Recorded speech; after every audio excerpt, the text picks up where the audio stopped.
Ram Ram. Namaste.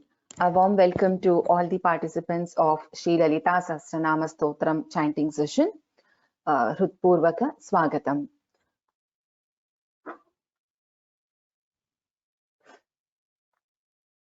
Gurureva gatihi gurumeva bhaje gurunaiva sahasmi namo gurave na guroh paramam shishurasmi guroh matirasti gurau mama pahi guro. Dhyanam. Let us visualize the form of Sri Lalita Parameshwari.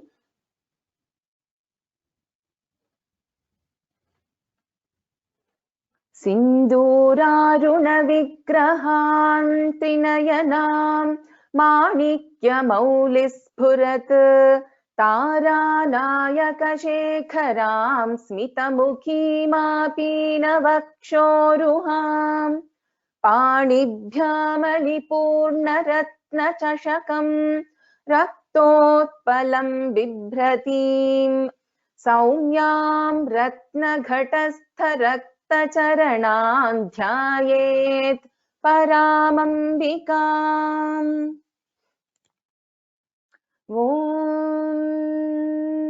श्रीमाता श्रीमहाराज्ञी श्रीमत् Simhasaneshwari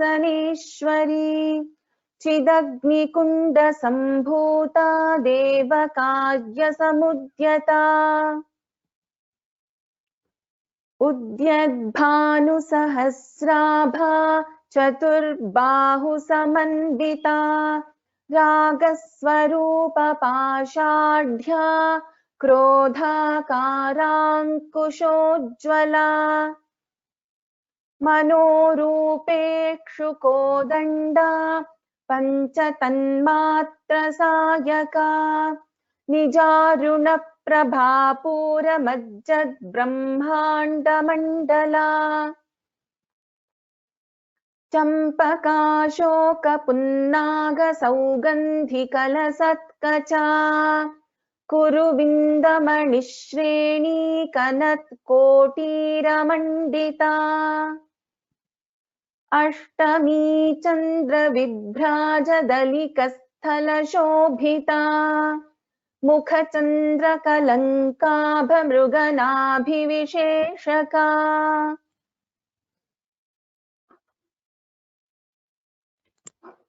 So we'll move to the new set of verses directly today, and after the new verses, based on the time, we will either do chanting or attendee revision. So here, Paranjyotihi, Paranjyotihi, Parandhama. So Parandhama, Dha is a Mahaprana. Paramanuhu, Paratpara. Paramanuhu, there is a Visarga. And if you see in this case, after Visarga, we have Pa. So if you remember the pronunciation aspects, after Visarga, when we have Pa, Paranjyoti, Parandhama. We will not pronounce the Visarga completely here. We will not chant it as Paranjyotihi, Parandhama. So while chanting the individual name, it is okay. But we are chanting this as a complete verse, a shloka. So Paranjyoti Parandhama. Then Paramanuhu Paratpara. So Visarga and then we have Pa again. So Paramanu Paratpara. So again same thing. After Visarga we have Pa. So we'll pronounce it as Paramanu Paratpara. Pashahasta Pashahantri Paramantra Vibhedini. Pashahasta Pashahantri Paramantra Vibhedini. Bha is a Mahapranakshara. Vibha. First I will teach each of the words in the first line individually. Then we will do pada by pada. Paranjyotihi. परञ्ज्योतिः परञ्ज्योतिः परन्धाम परन्धाम परन्धाम परमाणुः परमाणुः परमाणुः परात् परा परात् परा परात् परा परञ्ज्योतिः परन्धाम परञ्ज्योतिः परन्धाम परञ्ज्योतिः परन्धाम परमाणुः परात् परा परमाणुः परात् परा परमाणुः परात् परा परञ्ज्योतिः परन्धाम परमाणुः परात् परा परञ्ज्योतिः परन्धाम परमाणुः परात् परा परञ्ज्योतिः परन्धाम परमाणुः परात् परा पाशहस्ता पाशहस्ता पाशहस्ता पाशहन्त्री पाशहन्त्री पाशहन्त्री परमन्त्रविभेदिनी परमन्त्रविभेदिनी परमन्त्रविभेदिनी पाशहस्ता पाशहन्त्री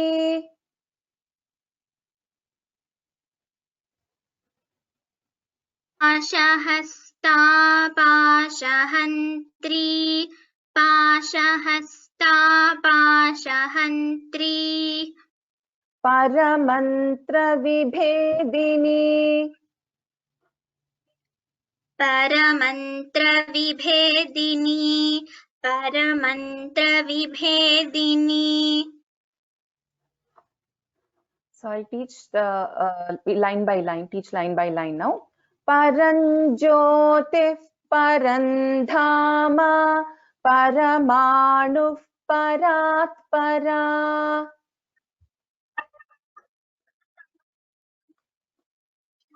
परञ्ज्योतिः परन्धाम परमाणुः परात् परा परञ्ज्योतिः परन्धाम परमाणुः परात् परा पाशहस्ता पाशहन्त्री परमन्त्रविभेदिनी पाशहस्ता पाशहन्त्री परमन्त्रविभेदिनी पाशहस्ता पाशहन्त्री परमन्त्रविभेदिनी परञ्ज्योतिः परन्धाम परमाणुः परात् परा पाशहस्ता पाशहन्त्री परमन्त्रविभेदिनी परञ्ज्योतिः परन्धाम परमाणुः परात् परा पाशहस्ता पाशहन्त्री परमन्त्रविभेदिनी परञ्ज्योतिः परन्धाम परमाणुः परात् परा पाशहस्ता पाशहन्त्री परमन्त्रविभेदिनी. Tamam. So here Paranjyotihi 1, Parandhama, Paramanuhu, Paratpara 4 names, Pashahasta, Pashahantri, Paramantra Vibhedini 3 names. So 4 plus 3, 7 names in this verse. We'll move to the next verse. So here, Murta Murta Nitya Tripta. So we have Murta Murta Nitya Tripta, Muni Manasa Hamsika, Satyavrata Satyarupa, Sarvantaryamini Sati. So I'll repeat again. Murta Murta Nitya Tripta, Muni Manasa Hamsika, Satyavrata Satyarupa, Sarvantaryamini Sati. Okay. Vibha, you can only continue. So in this actually we have the first pada, Murta, Amurta, and then Anitya Trupta. So we have three names in this particular pada, first pada itself. Murta Murta Nitya Trupta. Murta Murta Nitya Tripta. Murta Murta Nitya Tripta. Muni Manasa Hamsika. Muni Manasa Hamsika. Muni Manasa Hamsika. Murta Murta Nitya Tripta, Muni Manasa Hamsika. Murta Murta Nitya Tripta, Muni Manasa Hamsika. Murta Murta Nitya Tripta, Muni Manasa Hamsika. Right. So if you notice in this first line, we have the Samyukta Aksharas at Murta, Murta, Nitya. So Tya, Ta and Ya Samyukta Akshara. Then Tr is not a Samyukta Akshara. Then we have Tr, Ta, Pa and Ta. Here there is a Samyukta Akshara. So here is where we have to give little attention. Murta, Murta, Nitya Tripta, Muni Manasa Hamsika. Murta Murta Nitya Tripta, Muni Manasa Hamsika. Murta Murta Nitya Tripta, Muni Manasa Hamsika. Satyavrata. Satyavrata. Satyavrata. Satyarupa. Satyarupa. Satyarupa. Sarvantaryamini Sati. Sarvantaryamini Sati. Sarvantaryamini Sati. Satyavrata Satyarupa, Sarvantaryamini Sati.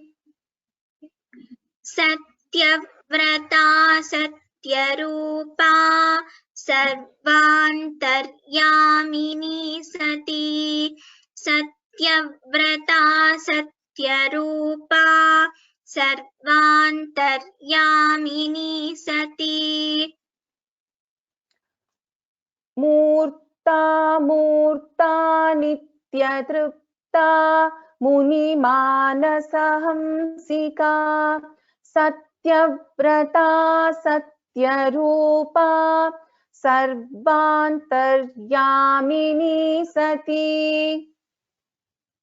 Murta Murta Nitya Tripta, Muni Manasa Hamsika. Satyavrata Satyarupa, Sarvantaryamini Sati. Murta Murta Nitya Tripta, Muni Manasa Hamsika. क्षम्यतां. Satyavrata नित्यरूपा सर्वान्तर्यामिनी Sati.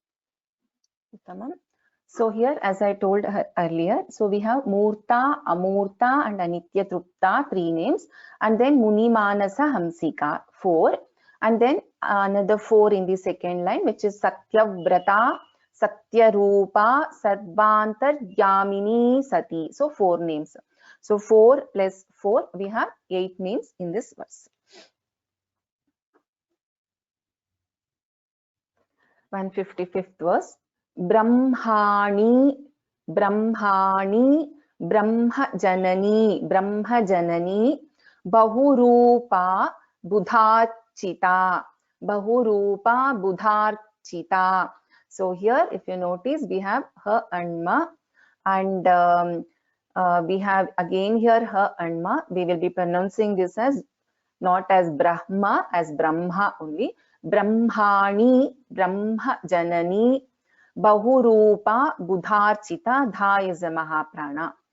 Prasavitri, Prachandagnya, Prasavitri, Prachandagnya, Pratishtha, Shanmukha Sha, and then Mahaprana Tha, Pratishtha, Prakatakrutihi, Prakatakrutihi. Okay. Brahmani, Brahma Janani. So here we have the Samyuktaksharas, if you notice, here in the second part of first word, Brahma, so her Anma, and then again in the second name, again we have her Anma, and then we have after Buddha, Budharchita, so we have Cha and Repha, and then Prasavitri, so Pra is also a Samyuktakshara. Prasavitri, 3 is a, here there is a Samyuktakshara, Prachandagnya, Pra, Anda, and again Gnya, Prachandagnya, Pra again, and then Shtha, Sha, and Tha, then again Pra, and again, that's it in this case, so Pra. So here, you can notice the dvitams which will happen between the 2 names also, because we are going to chant this full, the first pada, the 2 names continuously, the 1 pada.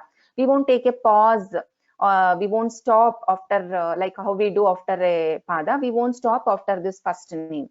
So there is a dvitvam happening here, Brahmani, Brahma Janani, so B is getting doubled. So then Bahurupa, Budharchita, Cha is getting doubled here, dvitvam. Then Prasavitri, Ta, and then Prasavitri and Prachandagna. Again, Pa will get doubled in this. Prasavitri, Prachandagnya, Na, and again Gna. And then again, so we will take a pause. We can take a pause here. If we take a pause, we will chant this plainly Pratishtha. But if we do not take a pause, then here also we will come across the dvitvam for Pa. And again in Prakatakrutihi also, Pa is getting doubled.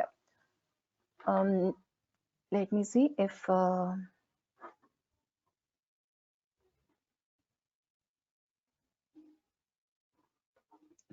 एक निमिषम.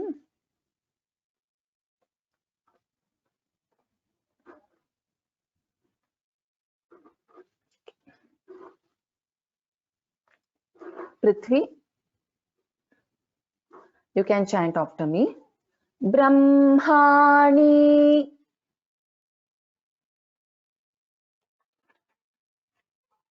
Brahmani, Brahmani, Brahma Janani, Brahma Janani, Brahma Janani, Bahurupa, Bahurupa, Bahurupa, Budharchita, Budharchita, Budharchita, Brahmani, Brahma Janani, Brahmani, Brahma Janani, Brahmani, Brahma Janani, Bahurupa, Budharchita, Bahurupa, Budharchita, Bahurupa, Budharchita, ब्रह्माणि ब्रह्मजननी बहुरूपा बुधार्चिता ब्रह्माणि ब्रह्मजननी बहुरूपा बुधार्चिता ब्रह्माणि ब्रह्मजननी बहुरूपा बुधार्चिता प्रसवित्री प्रसवित्री प्रसवित्री प्रचण्डाज्ञा प्रचण्डाज्ञा प्रचण्डाज्ञा प्रतिष्ठा प्रतिष्ठा प्रतिष्ठा प्रकटाकृतिः प्रकटाकृतिः प्रकटाकृतिः प्रसवित्री प्रचण्डाज्ञा प्रसवित्री प्रचण्डाज्ञा प्रसवित्री प्रचण्डाज्ञा प्रतिष्ठा प्रकटाकृतिः प्रतिष्ठा प्रकटाकृतिः प्रतिष्ठा प्रकटाकृतिः प्रसवित्री प्रचण्डाज्ञा प्रतिष्ठा प्रकटाकृतिः प्रसवित्री प्रचण्डाज्ञा प्रतिष्ठा प्रकटाकृतिः प्रसवित्री प्रचण्डाज्ञा प्रतिष्ठा प्रकटाकृतिः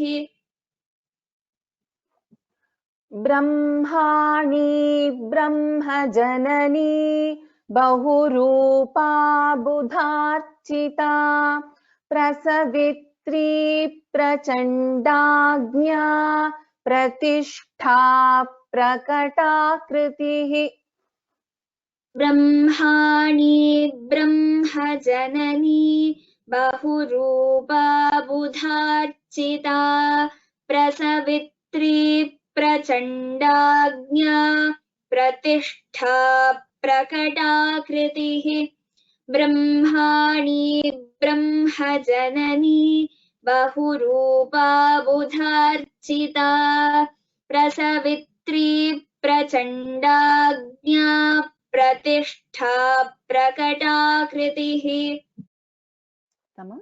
So here Brahmani, Brahmajanani, Bahurupa, Budharchita 4, Prasavitri, Prachandagnya, Pratishtha, Prakatakrutihi 4. So 8 names in this verse.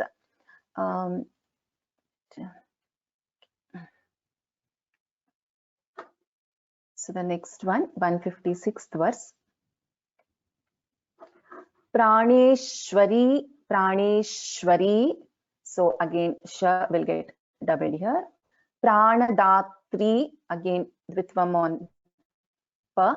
Praneshwari, Pranadatri, Panchashat Pitha Rupini. Panchashat Pitha Rupini. So here, Tha is a Mahaprana. Vishrinkhala, Vishrinkhala, Vishru and Vishrinkhala, Kha is a Mahaprana. Viviktastha, Tha is a Mahaprana. Veeramata, Viyat Prasuhu, Viyat Prasuhu, Viyat Prasuhu. So, Praneshwari, Pranadatri, Panchashat, Pitha Rupini, Vishrinkhala, Viviktastha, Veeramata, Viyat Prasuhu. Praneshwari, Praneshwari, Praneshwari, Pranadatri, Pranadatri, Pranadatri,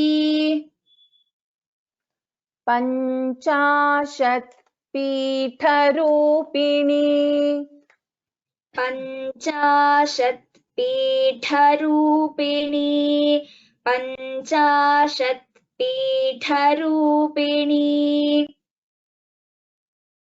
प्राणेश्वरी प्राणदात्री प्राणेश्वरी प्राणदात्री प्राणेश्वरी प्राणदात्री पञ्चाशत् पीठरूपिणी पञ्चाशत् पीठरूपिणी पञ्चाशत् पीठरूपिणी प्राणेश्वरी प्राणदात्री पञ्चाशत् पीठरूपिणी प्राणेश्वरी प्राणदात्री पञ्चाशत् पीठरूपिणी प्राणेश्वरी प्राणदात्री पञ्चाशत् पीठरूपिणी विशृङ्खला विशृङ्खला विशृङ्खला विविक्तस्था विविक्तस्था विविक्तस्था वीरमाता वीरमाता वीरमाता वियत्प्रसूः वियत्प्रसूः वियत्प्रसूः विशृङ्खला विविक्तस्था वीरमाता वियत्प्रसूः विशृङ्खला विविक्तस्था वीरमाता वियत्प्रसूः विशृङ्खला विविक्तस्था वीरमाता वियत्प्रसूः प्राणेश्वरी प्राणदात्री पञ्चाशत् पीठरूपिणी विशृङ्खला विविक्तस्था वीरमाता वियत्प्रसूः प्राणेश्वरी प्राणदात्री पञ्चाशत् पीठरूपिणी विशृङ्खला विविक्तस्था वीरमाता वियत्प्रसूः प्राणेश्वरी प्राणदात्री पञ्चाशत् पीठरूपिणी विशृङ्खला विविक्तस्था वीरमाता वियत्प्रसूः Uttamam. Very straightforward here. So 3 names in the first line and 4 names in the second line of this verse. So we have 7 names totally. Mukunda Mukti Nilaya Moola Vigraha Rupini. Mukunda Mukti Nilaya Moola Vigraha Rupini. Bhavagnya Bha as a Mahaprana. Bhavarogagni Bhavarogagri Gha and Na. Gha is a Mahaprana. So here we need to be careful because we have an Alpa Prana Ga also, and then we have Mahaprana Gha also, and then Na. Bhavarogagni Bhava Bha is a Mahaprana. Bhava Chakra Pravartini. Bhava Chakra Pravartini. Mukunda Mukunda Mukunda Mukti Nilaya मुक्तिनिलया मुक्तिनिलया Moola Vigraha Rupini. मूलविग्रहरूपिणी मूलविग्रहरूपिणी Mukunda Mukti Nilaya Mukunda मुक्तिनिलया Mukunda मुक्तिनिलया Moola Vigraha Rupini. मूलविग्रहरूपिणी मूलविग्रहरूपिणी Mukunda मुक्तिनिलया मूलविग्रहरूपिणी Mukunda मुक्तिनिलया मूलविग्रहरूपिणी Mukunda मुक्तिनिलया मूलविग्रहरूपिणी भावज्ञा भावज्ञा भावज्ञा भवरोगघ्नी भवरोगघ्नी भवरोगघ्नी भवचक्रप्रवर्तिनी भवचक्रप्रवर्तिनी भवचक्रप्रवर्तिनी भावज्ञा भवरोगघ्नी भावज्ञा भवरोगघ्नी भावज्ञा भवरोगघ्नी भवचक्रप्रवर्तिनी भवचक्रप्रवर्तिनी भवचक्रप्रवर्तिनी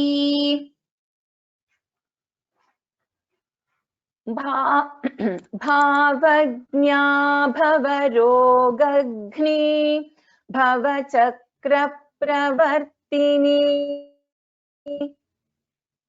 भावज्ञा भवरोगघ्नी भवचक्रप्रवर्तिनी भावज्ञा भवरोगघ्नी भवचक्रप्रवर्तिनी Mukunda मुक्तिनिलया मूलविग्रहरूपिणी भावज्ञा भवरोगघ्नी भवचक्रप्रवर्तिनी Mukunda मुक्तिनिलया मूलविग्रहरूपिणी भावज्ञा भवरोगघ्नी भवचक्रप्रवर्तिनी Mukunda मुक्तिनिलया मूलविग्रहरूपिणी भावज्ञा भवरोगघ्नी भवचक्रप्रवर्तिनी. Right. So here Mukunda Mukti Nilaya Moola Vigraha Rupini 3 and Bhavagnya Bhavarogagni and Bhavachakra Pravartini. So 6 names. Let me just go back one slide. Vishunkhala, yes, the third pada in 150. There was a question, so I'm answering to that. The third pada starts with Vishunkhala only. Here Prasavitri Prachandagna in this 155th verse, I think I missed to mention here.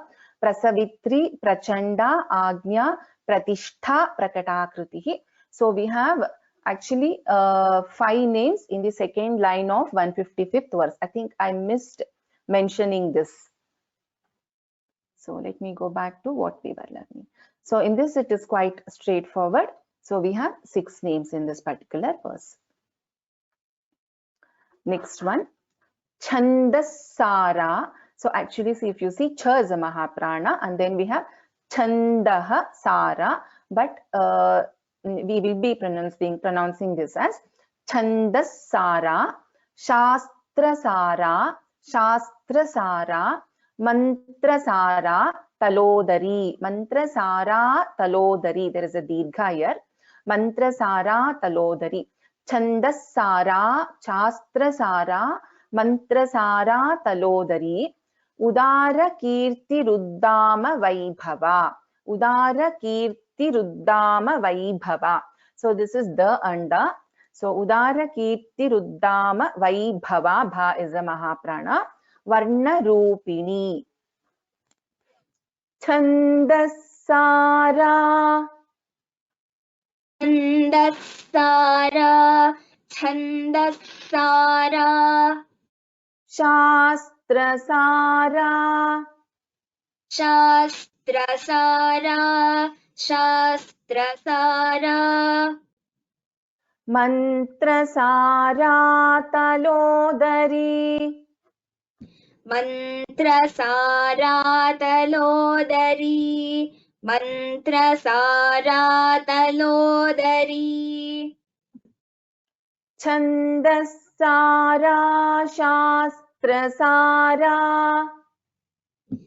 छन्दस्सारा शास्त्रसारा छन्दस्सारा शास्त्रसारा मन्त्रसारा तलोदरी मन्त्रसारा तलोदरी मन्त्रसारा तलोदरी उदारकीर्तिरुद्दाम Vaibhava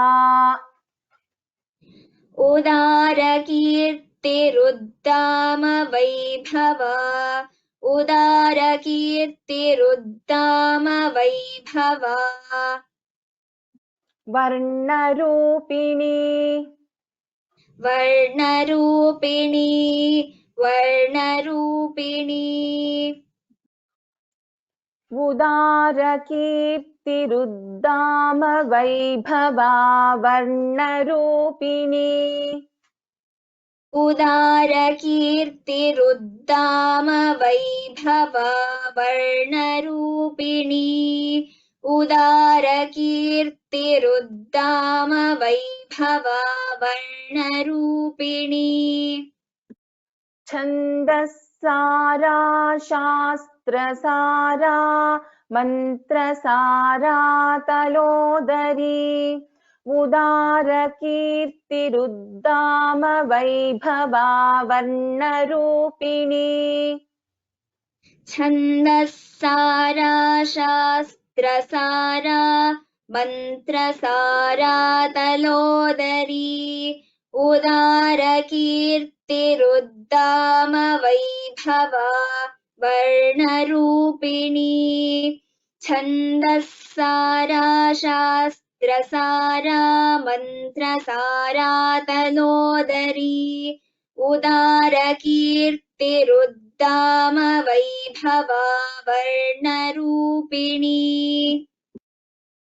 Okay, so here Chandassara is one name, Shastrasara, Mantrasara, then Talodari, which is 4 names. And then we have Udara Kirtihi is one.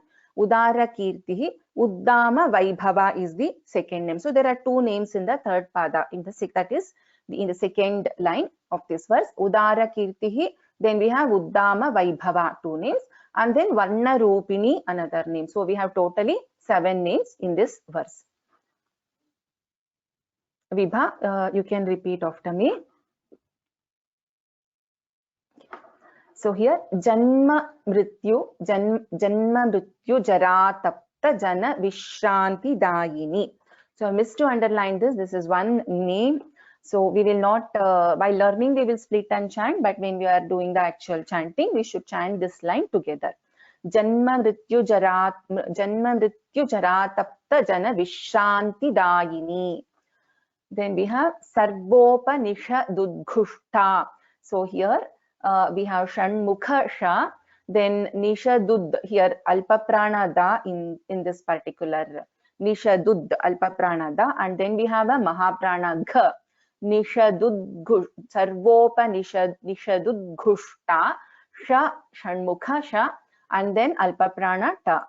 So Sarvopanishadud Ghushta, Shta, Shantyatita Kalatmika, Shantyatita Kalatmika. So I will split and teach this line. Janma Mrityu. Vibha? Janma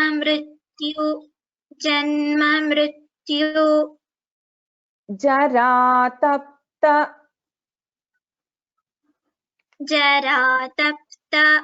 जरातप्त जनविश्रान्ति जनविश्रान्ति जनविश्रान्ति दायिनी दायिनी दायिनी. So here actually if we see the logical split, okay, Janma Mrityu Jara Tapta Jana. So it is Janma Mrityu Jara Tapta Jana Vishranti Dayini. That is what, that is how it should be. But I have split it in multiple places for learning sake. Janma Mrityu Jara Tapta. Janma Mrityu Jara Tapta Janma Mrityu Jara Tapta Janma Mrityu Jara Tapta Jana Vishranti Dayini. Janma Mrityu Jara Tapta Jana Vishranti Dayini. Janma Mrityu Jara Tapta Jana Vishranti Dayini. Sarvopanishadudghushta. Sarvopanishadudghushta Sarvopanishadudghushta. So it is, if we, this is one name, but if we have to split and learn, Sarvopanishad, then Sarvopanishad, then Udghushta. So if we split the word, then we get it as Sarvopanishad Udghushta, but it is one name, so we will chant this together. Sarvopanishad Udghushta. Sarvopanishadudghushta Sarvopanishadudghushta. Shantyatita Kalatmika. Shantyatita Kalatmika Shantyatita Kalatmika. Sarvopanishadudghushta Shantyatita Kalatmika. Sarvopanishadudghushta Shantyatita Kalatmika. Sarvopanishadudghushta Shantyatita Kalatmika. Janma Mrityu Jara Tapta Jana Vishranti Dayini. Janma Mrityu Jara Tapta Jana Vishranti Dayini. Janma Mrityu Jara Tapta Jana Vishranti Dayini. Sarvopanishadudghushta Shantyatita Kalatmika. Sarvopanishadudghushta Shantyatita Kalatmika. Sarvopanishadudghushta Shantyatita Kalatmika. Janma Mrityu Jara Tapta Jana Vishranti Dayini. Sarvopanishadudghushta Shantyatita Kalatmika. Janma Mrityu Jara Tapta Jana Vishranti Dayini. Sarvopanishadudghushta Shantyatita Kalatmika. Janma Mrityu Jara Tapta Jana Vishranti Dayini. Sarvopanishadudghushta Shantyatita Kalatmika. So Janma Mrityu Jara Tapta Jana Vishranti Dayini. So this is one name, and then Sarvopanishadudghushta, second name, then Shantyatita Kalatmika, third name. So there are three names in this verse. Vibha, you can continue further also. Gambhira, so we have bha mahaprana. Gambhira, gaganantastha, so we have tha as a mahaprana. Gaganantastha, garbita, garbita, gana lolupa, kalpana rahita, kalpana rahita, kashtha, sha and tha, mahaprana tha, kashtha kanta, कांतार्ध विग्रह, कांतार्ध विग्रह, गंभीरा, गंभीरा, गंभीरा, गगनान्तस्था, गगनान्तस्था, गगनान्तस्था, गर्विता, गर्विता, गर्विता, गानलोलुपा, गानलोलुपा, गानलोलुपा, गंभीरा गगनान्तस्था, गंभीरा गगनान्तस्था, गंभीरा गगनान्तस्था, गर्विता गानलोलुपा, गर्विता गानलोलुपा, गर्विता गानलोलुपा, कल्पनारहिता, कल्पनारहिता, कल्पनारहिता, काष्ठा कान्ता, काष्ठा कान्ता, काष्ठा कान्ता, कान्तार्धविग्रह, कान्तार्धविग्रह, कान्तार्धविग्रह, कल्पनारहिता काष्ठा कान्ता, कान्तार्धविग्रह, कल्पनारहिता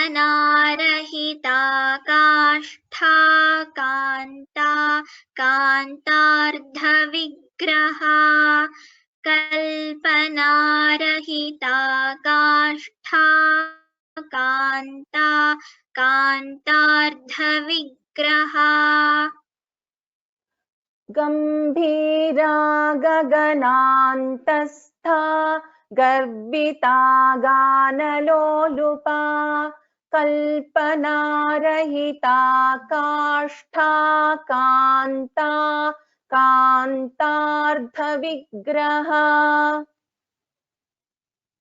गंभीरा गगनान्तस्था, गर्विता गानलोलुपा, कल्पनारहिता काष्ठा कान्ता, कान्तार्धविग्रह, गंभीरा गगनान्तस्था, गर्विता गानलोलुपा, कल्पनारहिता काष्ठा कान्ता, कान्तार्धविग्रह,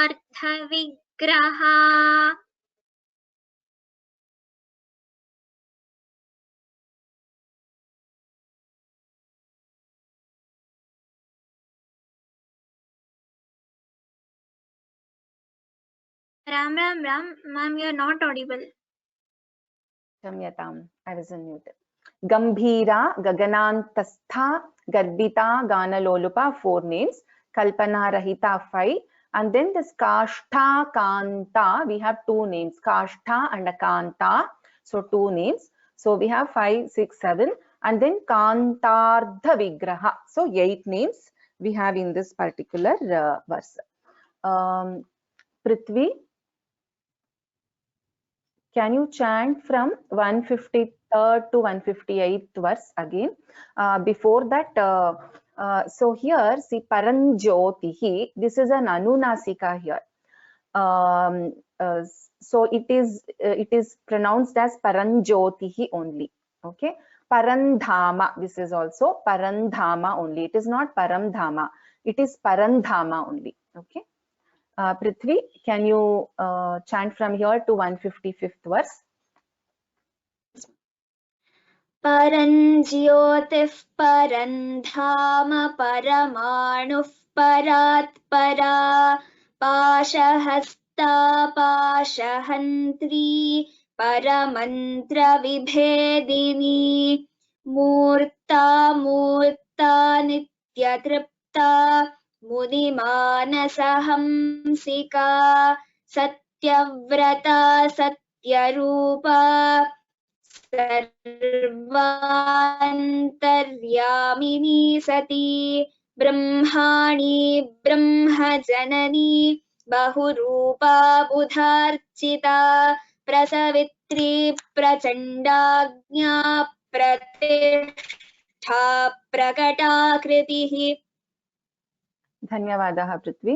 So there was a question, hence I am repeating this. So here it is Paranjyotihi only, Paranjyoth, Parandhama. So because these two are Anunasika letters, Paranjyoth, Parandhama. But what we see in Munimanasa Hamsika. So here we are not pronouncing as Munimanasa Hansika. No, it is wrong. Here it is Munimanasa Hamsika only. Okay. So there was a question regarding this, so I'm clarifying it. Vibha, from 156 to 158th verse. प्राणेश्वरी प्राणदात्री पञ्चाशत्पीठरूपिणी विशृङ्खला विविक्तस्था वीरमाता वियत्प्रसूः मुकुन्दा मुक्तिनिलया मूलविग्रहरूपिणी भावज्ञा भवरोगघ्नी भवचक्रप्रवर्तिनी छन्दस्सारा शास्त्रसारा मन्त्रसारा तलोदरी उदारकीर्तिरुद्दाम वैभवा वर्णरूपिणी जन्म मृत्यु जन्म मृत्युजरा तप्त जन विश्रान्तिदायिनी सर्वोपनिषदुद्घुष्टा शान्त्यतीतकलात्मिका गम्भीरा गगनान्तस्था गर्भिता गानलोलुपा कल्पनारहिता काष्ठा कान्ता कान्तार्धविग्रह.